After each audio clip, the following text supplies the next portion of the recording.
जय श्री राधे कृष्णा। लक्ष्मी नारायण भगवान की जय। प्रिय भक्तजनों, आज आप सुनेंगे ज्येष्ठ मास महात्म्य की कथा का अध्याय 13।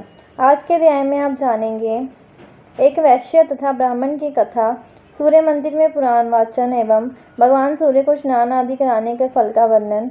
ब्रह्मा जी बोले, दंडिन, मैं आपको पितामह और कुमार कार्तिकेय का एक आख्यान सुना रहा हूँ जो पुण्यदायक, पापनाशक तथा कल्याणकारी है। एक बार सभी लोकों के रचयिता पितामह सुखपूर्वक बैठे थे। उनके पास श्रद्धा भक्ति समन्वित होकर कार्तिकेय ने आकर प्रणाम किया और कहा, आज मैं दिवाकर भगवान सूर्य देव का दर्शन करने के लिए गया था।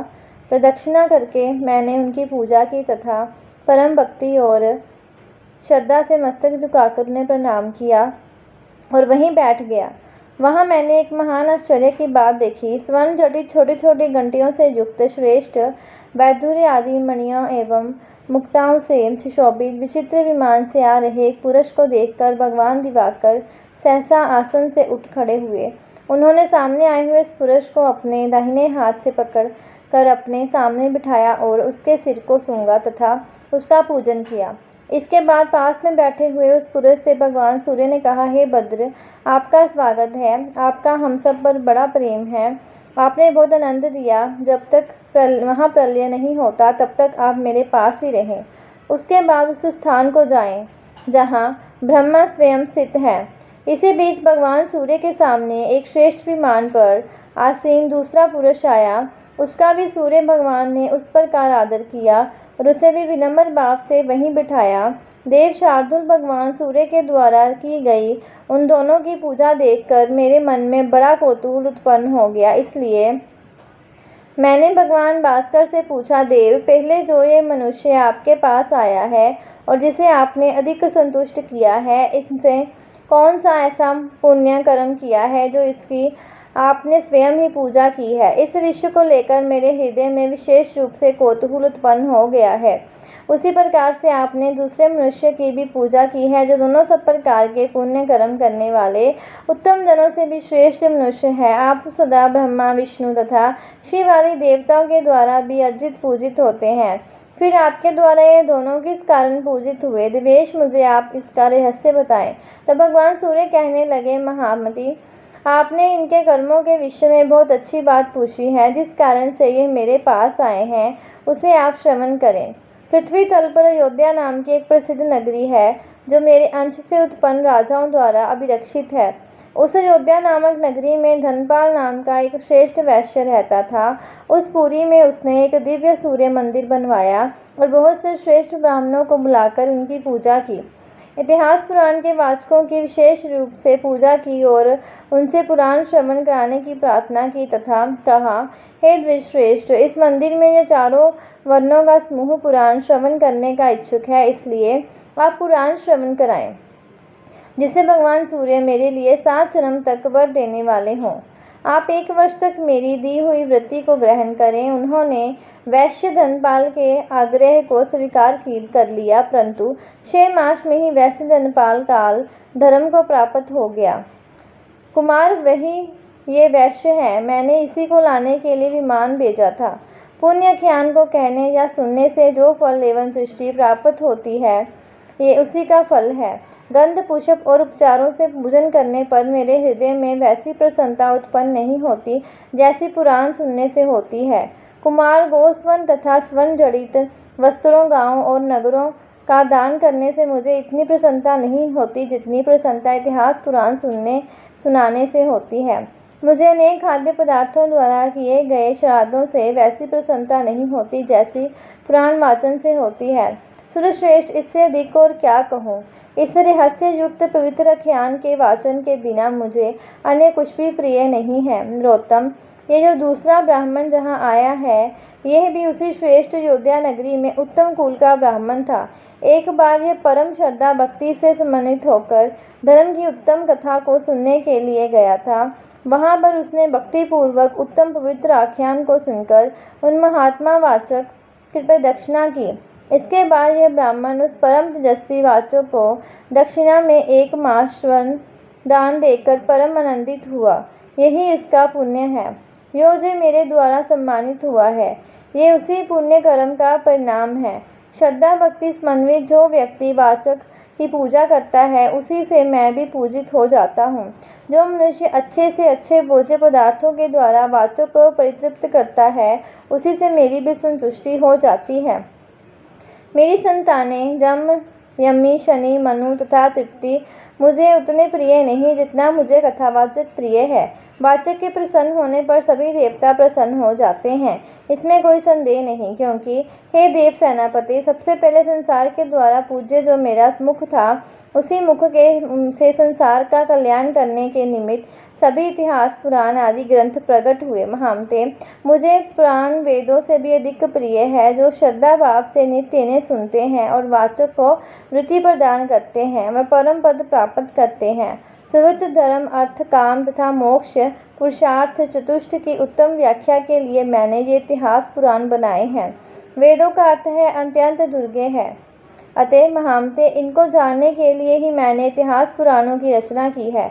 जो मनुष्य प्रतिदिन पुराण श्रवण का उत्तम कार्य करवाता है, वह सूर्य देव से ज्ञान प्राप्त कर परम पद को प्राप्त करता है। वाचक को जो दक्षिणा देता है, वह सूर्य देव के लोक को प्राप्त करता है। हे सुरश्रेष्ठ, इसमें आश्चर्य क्या है? जैसे देवताओं में इंद्र श्रेष्ठ है, शास्त्रों में व्रज श्रेष्ठ है, और जैसे तेजस्वियों में अग्नि, नदियों में सागर श्रेष्ठ माना गया है, वैसे ही सभी ब्राह्मणों में इतिहास पुराण वाचक ब्राह्मण श्रेष्ठ है। जो मनुष्य भक्तिपूर्वक पुराण वाचक का पूजन करता है, उसके उसी पुण्य कर्म के द्वारा संपूर्ण जगत पूजित हो जाता है। ब्रह्मा जी ने पुण्य कहा। देव देवेश्वर भगवान सूर्य के मंदिर में जो मनुष्य धर्म का श्रवण करता है, जागराता है, उसके पुण्य से वह परम गति को प्राप्त करता है। जो पुरुष भगवान सूर्य की 3 बार प्रदक्षिणा करके भूमि पर नतमस्तक झुकाकर सूर्य नारायण को प्रणाम करता है, वह उत्तम गति को प्राप्त होता है। जो मनुष्य जूता पहनकर मंदिर में प्रवेश करता है, वह तामसत्व नामक भयंकर नरक में जाता है। जो सूर्यदेव के स्नानार्थ घी, दूध, मधु, इशु रस अथवा गंगा आदि पवित्र नदियों का उत्तम जल देते हैं, वह संपूर्ण कामनाओं को प्राप्त करके सूर्य मंडल को प्राप्त करते हैं। अभिषेक के समय जो उनका भक्तिपूर्वक दर्शन करते हैं, उन्हें अश्वमेघ यज्ञ का फल प्राप्त होता है और अंत में वे शिवलोक को जाते हैं। सूर्य भगवान को ऐसे स्थान पर स्नान कराना चाहिए जहाँ स्नान का जल आदि किसी से नांगा ना जा सके। जल का लंघन हो जाने पर वह शुभ परिणाम देता है।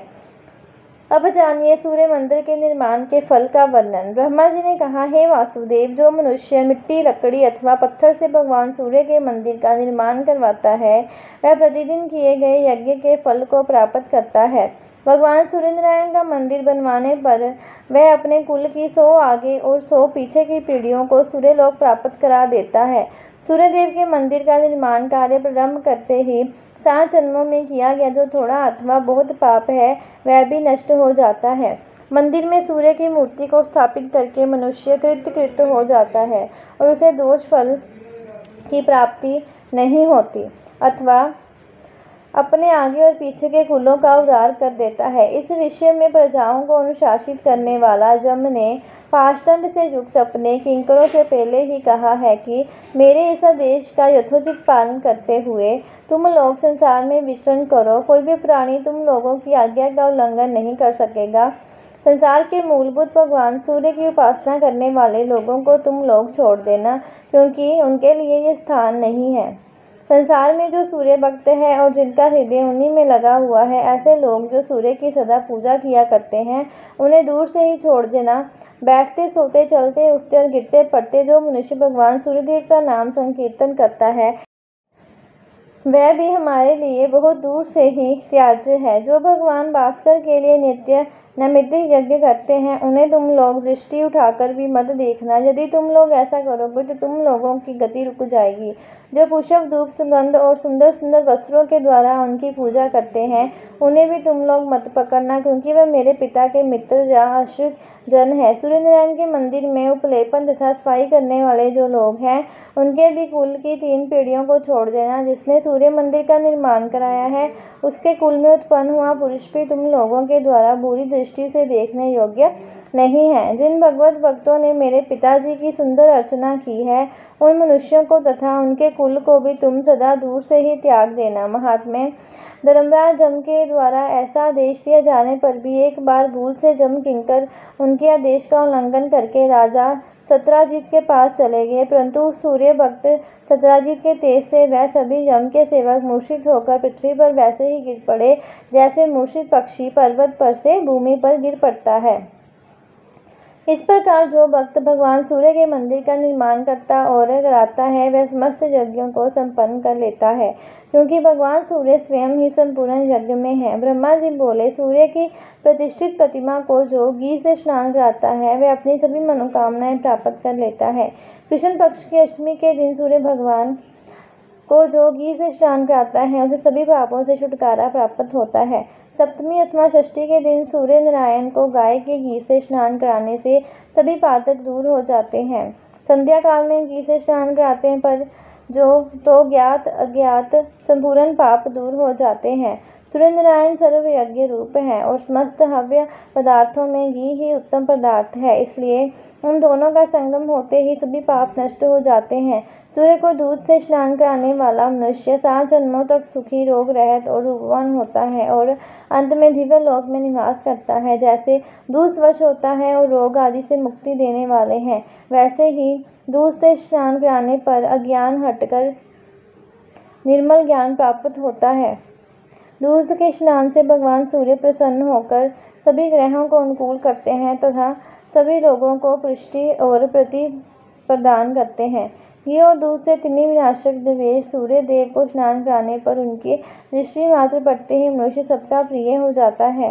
जय श्री राधे कृष्णा। बोले लक्ष्मी नारायण भगवान की जय। तो ये थी ज्येष्ठ मास महात्म्य की 13वें अध्याय की कथा। ऐसी और कथाएं सुनने के लिए चैनल को सब्सक्राइब करें और वीडियो को ज़्यादा से ज़्यादा शेयर करें। जय श्री राधे कृष्णा।